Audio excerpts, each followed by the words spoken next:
All right, well, welcome everyone to Hydes Ferry Road, the first traffic calming meeting. My name is David Greaves. I'm an engineer that works with NDOT on the traffic calming program, and we're meeting here tonight virtually June 26th, 2025, and it's at 6:30 p.m., not 5:30, so we're all on time. Taking a quick look at the agenda for this evening, we're going to do a quick program overview, just sort of cover how we got to tonight. And then I'm looking to hear from you all about kind of why this street applied, what sort of problems that y'all might be experiencing and what kind of, project you're looking for. We're then going to go over some of the tools that the program has in our toolbox, sort of talk about different options, what devices do what. And then we put together kind of a draft, like preliminary design, just to get some feedback. It's like a nice starting point for us to talk about. And then we'll talk about, kind of the next step. So we're going to ultimately, work on the design a little more, do a site visit, a few things like that. I do want to note, for anyone that is maybe watching the recording instead of being here in the meeting with us tonight, you can also give feedback that we'll bring to the design process. Right now, there is a survey currently live on what's called Engage Nashville. So the QR code on the right will take you to the overall Nashville traffic calming surveys page. And you can also go to engage.Nashville.gov/traffic calming, and then you'll find Hydes Ferry Road and be able to leave comments, send us emails, get in touch with any feedback you might have. So moving on to that brief overview of the program, what is traffic calming? So the NSTC program, that's Neighborhood Street Traffic Calming Program, focuses on residential streets. We trend toward physical solutions to encourage lower speeds over significant lengths.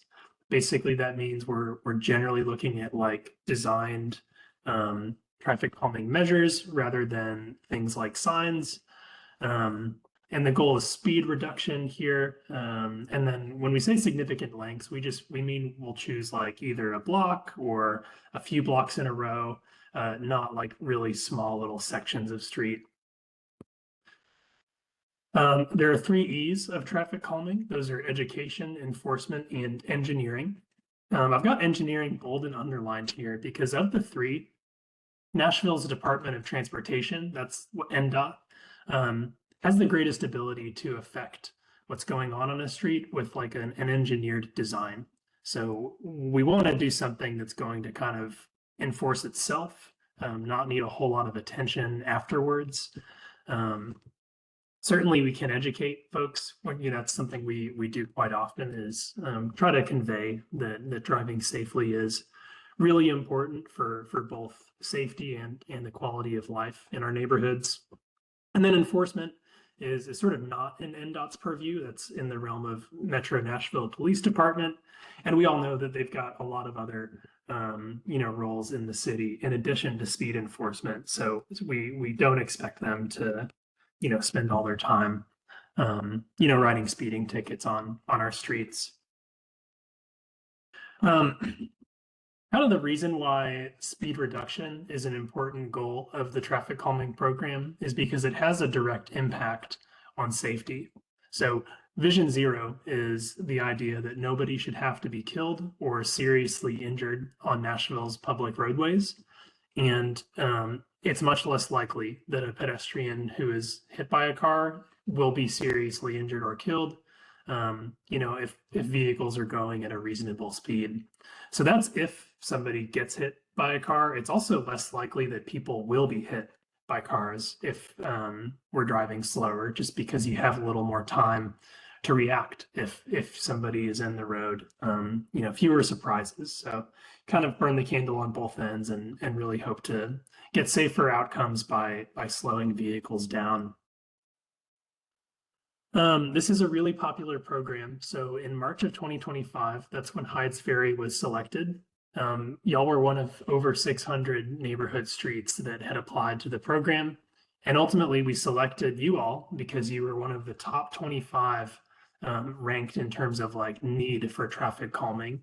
Now we'll talk about how we calculate that metric in a minute, but all that is to say, there were a lot of neighborhoods who asked for a project like this to happen, and we were only able to choose a handful of them. So anyway, there are a few things that the traffic calming program does, but there are a lot more things that are kind of left up to other parts of NDOT or other departments in Metro Nashville's government. So we always make sure to plug Hub Nashville as a good resource to make requests that maybe don't fall into the category that we're meeting about here tonight. Things like stop signs, traffic signals, sidewalks are a few examples that come up fairly often. But if we run into anything that we're not able to handle with a project like this, we can make sure to get you in touch with Hub so that the request can still be made. So about that traffic calming need metric, we call it the prioritization process. So figuring out, which applications are most stand to benefit from a traffic calming project. And what we do is we collect a lot of data on the front end. So after an application's gone in, and then we put that through like a weighted formula to give you a score from 1 to 100. That's mostly based on the combination between vehicle speeds and volume. So those two together kind of create the risk of traffic incidents. But we also like to consider a few other things, those being crash history, that's the vulnerable user injury or fatality. Non-driver accommodations, that means, do you have sidewalks on the street? And we actually give you points if you don't. So I know Hydes Ferry doesn't have sidewalks, so you would have scored points because we know that, in that situation, pedestrians are sharing the pavement with vehicles, making it extra, necessary for people to be driving safely. And then lastly, we have trip destinations. So that's asking, are there like any parks or schools, libraries, things around that we would expect to generate walking trips. We want to make sure that we build that into the formula as well. So a little bit of data about Hydes Ferry. So the project is from Hinkle Road to John Mallet Drive. That's actually like the original applied for limits. It's going to get a little bit complex, so I've got some explanation to do later on in the meeting. But we went out and did a couple of counts, and the one that was most recent, we measured an 85th% speed of 36 miles an hour. So what that means is 85% of drivers measured were going that fast or slower, and 15% were going faster than 36 miles an hour. So that is quite fast for a neighborhood road that folks live on. Definitely, I don't feel comfortable walking with cars going that quickly. And it is a really narrow road too. So you've only got between 18 and 20 feet of pavement to work with. And that just means everyone's a lot closer together. Your volume wasn't too high. That was 500 vehicles per day. So I think it was mostly the speed and maybe those other factors we talked about that led to your selection. But all that is to say, these are just kind of a couple data points that we've noticed so far. What we want to do is hear from you all about what you're experiencing on Hydes Ferry. So this is the map of the traffic calming project. Now you'll notice it's shorter than what I just described. So John Mallet Drive is up here to the north. Hinkle Road is actually all the way down here to the south. So I guess I'll start by explaining the reason for that is when this project first applied, we took a count south of County Hospital Road, and Hydes Ferry was deemed ineligible for speed cushions because of the high volume of heavy vehicle traffic. Now we noticed that that's likely because of the Petroleum River loading situation down here. So we know there are a lot of trucks that use this section of Hydes Ferry, but we knew that they likely didn't use the northern section. So we took another count on the northern section, and y'all still had the speeding and volume that meant you got selected. So what we're gonna do is design like a very treat this section regularly, but we're not gonna be able to do any vertical measures south of County Hospital Road, if that makes any sense. So with all that being said, I do now want to kind of ask you all on Hydes Ferry, what are you seeing that inspired you to apply for this program? So is Hinkle on which side is Hinkle on the side of the petroleum plant? So Hinkle is this blue dotted line that runs like horizontally, so just south of the train tracks. And then you also see south of that, there's a traffic calming project that's been built already. So we want to do something in this middle section. It can't be the vertical measures because they won't last very long with all the heavy vehicles on them. Because we're on the other side of County Hospital Road. Okay, so you're on the north side. You're up here. We're from County Hospital Road over to where John Millette intersects with Okay, great. Yeah, that behind the is that white. is where the majority of the residences are, and we'll be able to use all of the tools at our disposal on this section. It is heavy trucks, and I almost thought I saw a sign one day that says no heavy 18-wheelers. I've been seeing 18-wheelers on the street also recently. Really, that's good to Yes. know. Yeah, I mean, I Excuse me. would think they should be using County Hospital until they get to the section of Hydes Ferry, but it's not hard to imagine they would be cutting through if they're coming from like the north, perhaps. Well, they're coming off of Or Ashland City Highway and then turning right yeah. onto Hydes Ferry and then Oh, going got it. over to County. I see. What I've been experiencing when hearing, and you can see black tire tracks in front of my neighbor's house where they're racing on the weekends, going real Oh, fast. really? Yes. And of Yeah, course, we I'm we not see allowed. that sometimes. We see that sometimes on straight roads like this. It's a shame for sure. And yeah, we would that's a good something that we think can be lessened with these projects just because it, turns it into a road that's not particularly fun to race on. Um, but yeah, good to know that that is happening, and sorry to hear that you're experiencing it. And you can hear it over in the morning at night when they're really, they're really, Metro's been dealing with those cars going fast and racing, so you can really Yeah, hear them just booming on the street. I know. It feels like we're kind of just chasing them around, like as soon as one spot gets patrolled more than another street finds that they get raced on.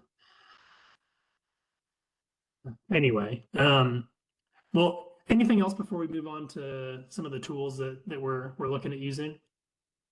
Well, this has nothing to do with you, but I did put a request in for because the road is really it's patched where I guess Metro Water's been working, and you can see patches of asphalt where they've dug. So the road's been Mhm. patched quite a bit from. Oh, yeah. Is it kind of like looking like it's due for repaving? Well, yes. So here's interesting. On the other side of County Hospital Road, where you say the petroleum, the railroad track, Mhm. they have paved that side of the street.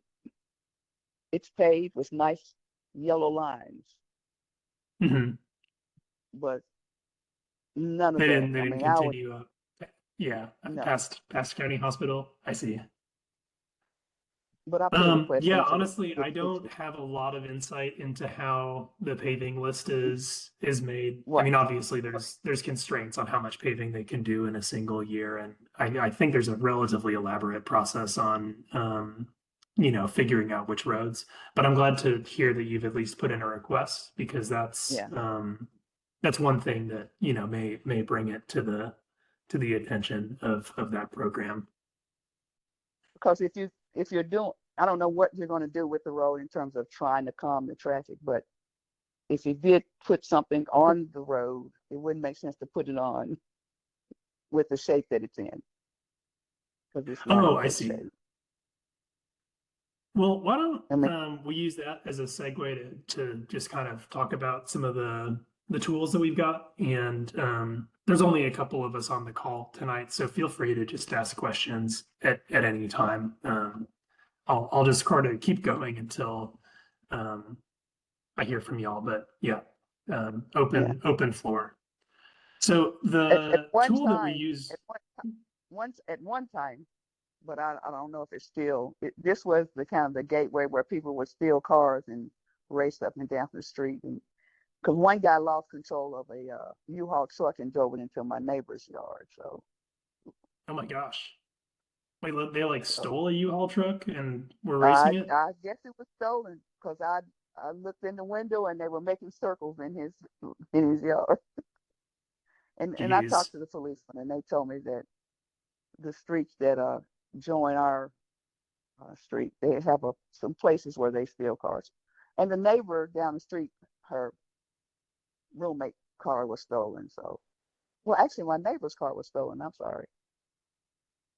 Wow. Well, So, that's a shame. I'm sorry to hear that y'all are dealing with that. It's certainly but unacceptable. that, I mean, safety first, though. You got to Um, do the right yeah, I thing. But mean, I'm glad I think I appreciate you reaching out and considering us and giving some ideas and discussing this yeah, of process. course. So yeah, something that we can do as part of the traffic calming program are called speed cushions. These work a little bit like speed bumps, but they're stretched out. So kind of the target speed here is 20 to 25 miles an hour and not like 5 to 10 like a speed bump might produce.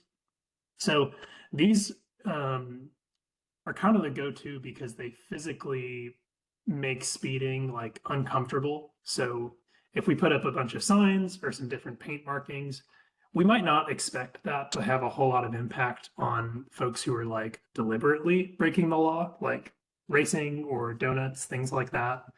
Um, so these have an advantage just because they affect everyone, whether or not you care about the speed limit. Um, we try to space them out between 300 and 500 feet apart. That's kind of the sweet spot between not so many that it's like annoying, but close enough together that you can't get back up to like a dangerous speed before you start running into another one. They're only about 3 inches tall. That's kind of a surprise to some, but um, they're 6 feet wide. That's a deliberate design decision. The hope being that like things like fire trucks that are a little bit larger and have an easier time getting over them than a smaller personal vehicle might. And they come in a few different lengths that we choose depending on kind of the surroundings. Similar to speed cushions or speed tables, really the only difference here is these stretch all the way across the road, use more material, obviously, but they're made out of the same items.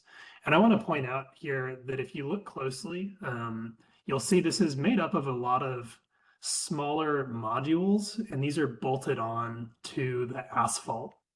So I want to address the concern I heard a minute ago that when the street is like in relatively poor shape, maybe it doesn't quite make sense to do these. But I want to confirm that these are pretty easy to remove. It basically is just unbolting them, setting the materials off to the side, and then putting them back when they're done.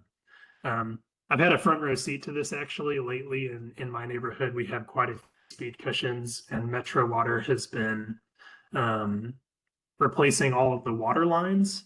So um, we're getting, like pretty similar pavement patching and all of that good stuff, but the cushions are able to kind of come up and then go back on when it's time. Yeah, We I've, I've oh, watched go them ahead. install them. I've Oh, watched them great. install them on the streets, and then Yeah, I've seen the ones out behind Kroger on 8th Avenue that are higher. They're much higher. You really have to take your time going over those. really. So I A know the difference in the Clover, height. you said? There's a Kroger on 8th Interesting. Avenue, and on Leland there's a street called Leland, and some streets that run into that. But they don't have the flatter ones like you're talking about. They have the higher Uh, ones. Interesting. Good to know. Um, So yeah, I mentioned that we feel good about how these work in terms of results. So what we're looking at is a limited study that was conducted in 2023 of 6 projects where we measured the speeds before they were installed and then measured them afterwards. And we saw the average speed come down from 31 miles an hour to 22 miles an hour. And the 85th percent speed that we mentioned earlier, that came all the way down from 37 to 25. So Hydes Ferry has an 85th percent speed of 36 when we collected our data. Should we do a speed cushion based design, we might expect similar results and for traffic to generally be going at or around the speed limit. There are plenty of cases like we've heard of already that we cannot do speed cushions or rely only on speed cushions. High truck traffic is one of them. So we often use kind of supplementary measures. One of those is radar feedback signs. So I think most people have seen these before, but for anyone who hasn't, it's a solar powered device that reads the speed of a vehicle approaching the sign and reports it back to them. And I think it like maybe glows red or something if they're Oh going yeah, like higher than the speed limit. Um, yes, and the intent is basically to serve as a reminder that, like, hey, you're going too fast here. This is what you're supposed to be going. Please slow down. Um, but it doesn't do any sort of like physical deterrence. It's not writing anyone a ticket. It's purely like information to the driver that they can act on. That being said, they do, have an average effect. So on average, we've seen 6 to 7 mile an hour decreases, and that was also, a um, good result that let us know that these aren't, worthless. They do reduce speeds. So we feel good about using them. On wider roads, we do pavement narrowing. So basically striping white edge lines about 20 feet apart. Um, if we were to do that on Hydes Ferry, we'd basically be striping the grass. So we're not planning on doing this on Hydes Ferry. I think y'all's road is plenty narrow, so people are speeding despite how tight the road is, not necessarily because of it. But we will do this from time to time.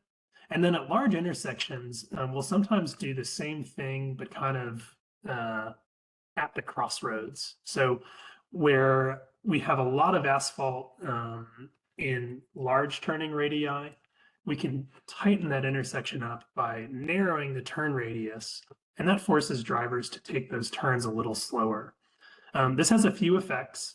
It gives drivers more time to see pedestrians or bicyclists or other cars that they may be conflicting with. So just slowing everyone down reduces both the frequency and severity of crashes that occur. It also shortens the distance that pedestrians need to cross when they're crossing the street. So you can imagine before these were installed, a pedestrian would have to walk like 50 feet to get from one corner of this thing to the other. Now it's just about 20 feet that they're actually in the same space that cars are going to be. And then in neighborhoods with a lot of on-street parking, we sometimes find that cars will illegally park too close to crosswalks, and that makes crossing dangerous because you're not able to see a pedestrian if you're driving, or if you're a pedestrian, it's harder to see if a car is coming without actually like getting into the road. So what's called daylighting intersections is a good way to improve safety just by making sure everyone's able to see each other as they're interacting in the road space. This is another treatment that's kind of only reserved for wide roads, but these are chicanes, basically where we'll zigzag the center line of a roadway back and forth to force vehicles to maneuver as they travel along the length of the roadway. And again, Hydes Ferry is really narrow, so we do not have room to like claim any extra asphalt. So we don't have this proposed in our draft concept design. And then lastly, we have traffic circles. These are good for like really large intersections. They work similar to bulb outs, but narrowing from the inside out rather than the outside in. And they work just like a roundabout. You kind of go counterclockwise around the center of the circle, no matter which way you're turning. So that is all the tools. Next, I've got the concept. And again, feel free to interject if you have questions. But what I'll do is just kind of explain what we're looking at from left to right. That'd be from north to south. So we've got John Mallet up on the north side, on the left-hand page. And on the section of Hydes Ferry that we can do vertical measures, that's speed cushions, we're proposing 6 sets of them. So those are each rough 400 feet apart. That's like right in the middle of our range. We were glad to be able to kind of hit that just right. We're not placing them within 15 feet of anyone's driveway. So that's an important thing that we work around. And it did kind of limit, the spaces we have to choose from. But we were able to sneak in as many as we thought would be effective. And then you'll see at County Hospital Road, I've got a couple of stop signs. That just means that traffic is stopping at either end here. And then on the next page, we've got that section that is south of County Hospital Road. So here we're proposing a couple of radar feedback signs. This one is facing the downhill direction. So if you're coming south to north, you'll run into this about a third of the way through the block as you're traveling uphill. And then if you're coming from County Hospital Road, you'll run into it a little bit sooner in the downhill direction, just to kind of make sure everyone is aware, like it's time to slow down. Usually when we have a larger road turning into a smaller road, we find it's good to kind of get that reminder in early, where that's not so much the case if you're coming from the neighborhood. You'll see I've got some bulb outs grayed out here. That's because they're already in existence. This was bulb outs that were installed with the project on the very southern end of Hydes Ferry Road. So if you were curious to see what those look like, you could visit your neighbors down by the river and kind of see that in action. Any questions on what I've just reviewed? Would love to hear any thoughts, reactions, ideas. We're here to kind of figure out what y'all are looking for.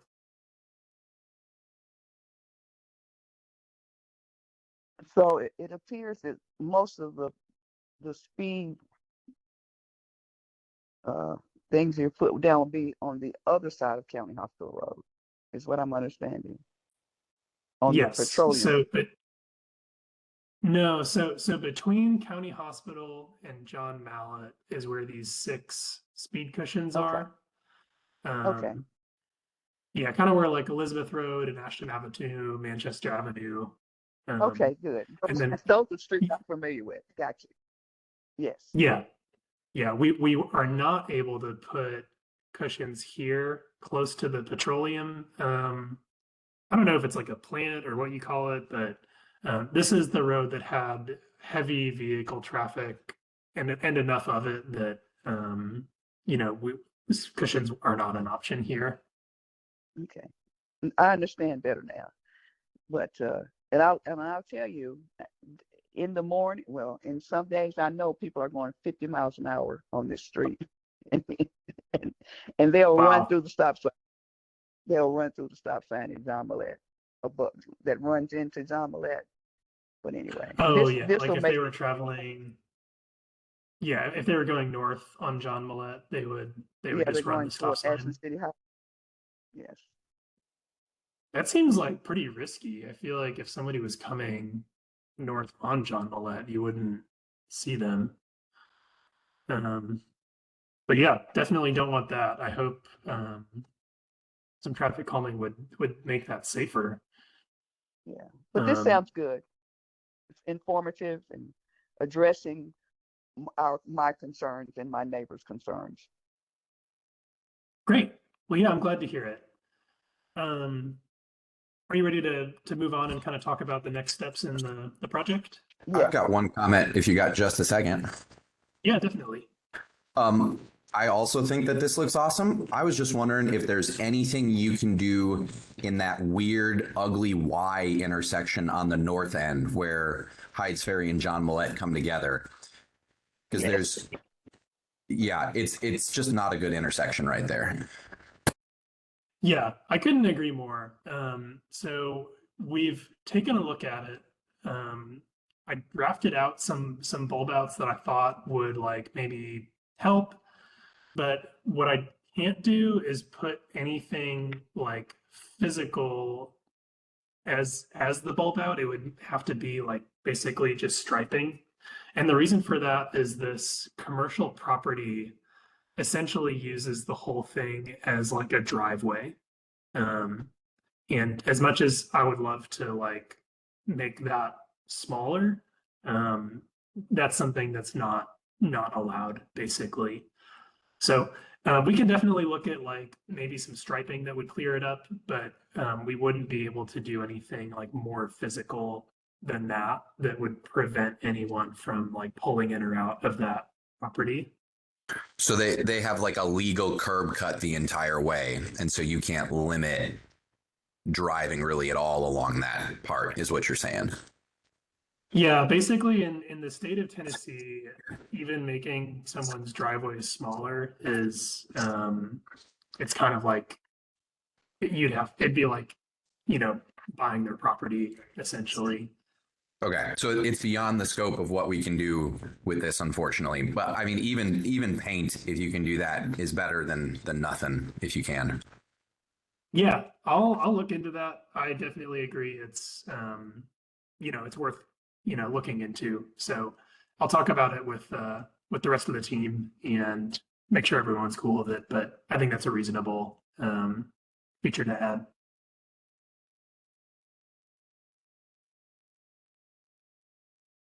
All right. So on to the next steps. So far, as you all know, we've done the application. We talked about the prioritization and selection process. And we're here at the Red Circle, so neighborhood meeting, where we're talking about kind of our initial ideas, um, kind of getting some feedback on how we might proceed with our design process. Next, we're going to do a field review. So actually go out to Hydes Ferry, take a lot of measurements, make sure we understand, you know, where the hills are, how steep everything is, how wide the roads are, so we can design our cushions correctly, and then just get a better feel for the street itself. We're then going to take all that information and the feedback that y'all are giving us tonight and refine the concept design into construction plans. Once that's done, we can either schedule a second neighborhood meeting to review some of the information we've covered tonight for anyone who maybe wasn't here, as well as look at the construction plans specifically and see, you know, kind of how the more detailed design shook out. After the second neighborhood meeting, we would go to the online ballot where we send ballot mailers to all of the property owners along the street. There'll be a 6-week voting period. Project will be installed if 2/3 of the people who vote yes. And then should that be the case, it'll go into the construction queue and about 8 to 10 months will be the delay most likely for getting built. One thing that's worth mentioning, if y'all are kind of feeling good about how the design's going, we can not schedule a second meeting. We'll post the plans online, and then when those ballot mailers come, you would just like follow the link to view the plans, check them out, and then say, yes, I like this, no, I don't. And we're cool with either approach. So if anyone has a preference on whether a second meeting would be preferable, not preferable, I'm also going to ask your council member if they have a preference. But yeah, feel free to just let me know now, and we can kind of let that be the plan. I have one other question, Sure. and I think you addressed this. When you're going from north to south and you start up the incline to go toward County Hospital Road, it's narrow there.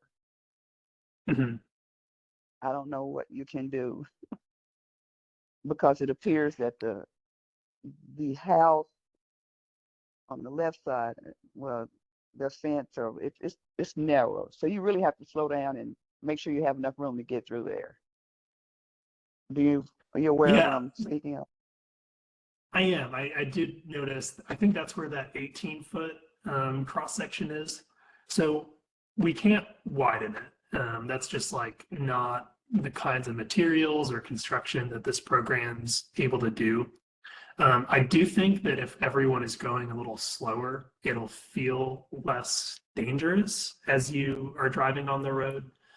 And you know, we could expect that sort of like narrow claustrophobic section may actually help with speeds, but yeah, in terms of like widening it out to make a consistent section, that would probably have to happen with repaving. Okay, I'll put that in the hub then. I'll ask them about that. Thank you. Sure. Yeah, of course. Do you have a preference on whether or not we should meet again before the ballot goes out? I'm fine without a meeting. I'm Angela Hubbard at Hydes 3725 Hydes. Cool. Well, sounds good. If yeah, I've got a couple other like people to ask about it, but yeah, good to know that so far no one is like clamoring for meeting number 2. Awesome. Well, There was someone else, wasn't it? Yeah, it looks like we have got a couple other people. Any other preferences? Feel free to shout out if so. This is Crystal Cunningham, 3715 Hydes Ferry. I'm fine without another meeting also. Got it. Okay, so that means the next time you'll hear from us is when a ballot mailer comes to your mailbox, same way that the invitation did. They're going to look really similar, so keep an eye out for something that looks like the mailer you got as an invite to this meeting.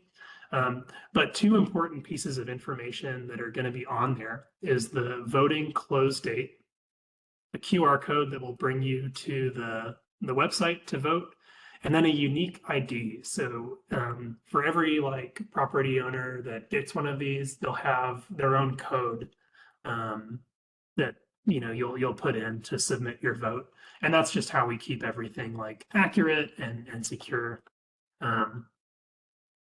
So it's online, open for 6 weeks. You can call in. There's a phone number on that mailer if anyone would prefer to vote by phone. You can only vote yes or no. There's no like maybe or anything else. And then, like I mentioned before, if 2/3, 66% of people that do vote yes, that means the project will move forward. A little bit about the eligibility. It gets kind of complicated, but essentially it is every owner of property along the affected street. So that is the portion with the speed cushions. And it is like applied to condos. So on kind of the left-hand side here, you'll see a bunch of tiny parcels within a larger one. All those tiny parcels sort of own in common this larger one. So each of them will get a mailer. And same for like if you have two buildings subdivided on like one lot. So we make sure to loop all of those folks in. It is residential properties, churches, and schools, not private businesses. So it's really like if you're living here in the neighborhood, that's sort of who we're asking. And then of course any like vacant properties. So if it had no buildings on it, you know, we assume nobody is living there and don't send the owner a ballot mailer. So one really important thing, if anyone on the street thinks they should have gotten a mailer but didn't, we want you to reach out and let us know. We can look up your code really fast, and we want to hear from anyone who wants to vote. So don't hesitate to reach out if like your neighbor got the card but you didn't. And then maybe as these are going out, would be a good time to kind of just keep in touch with your neighbors and let them know that this is happening. Any questions? That is all I've got for y'all tonight, but we can go back to any of the slides we've covered so far, or I'm really happy to try to answer anything if you've got it.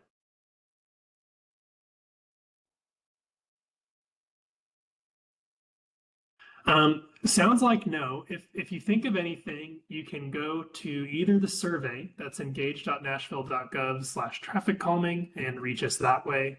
I've also got my email address up on the screen. That's david.greaves@kimleyhorn.com.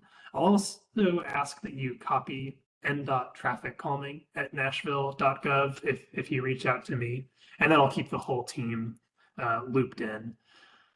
But yeah, if we don't have any final thoughts, thank you all so much for joining this evening, offering your feedback. I'm glad to hear that we're kind of on the right track with our design. Yeah, and any last questions or points before we wrap up? Thank you for the meeting. Of course. Thank you all. Have a good night. You also.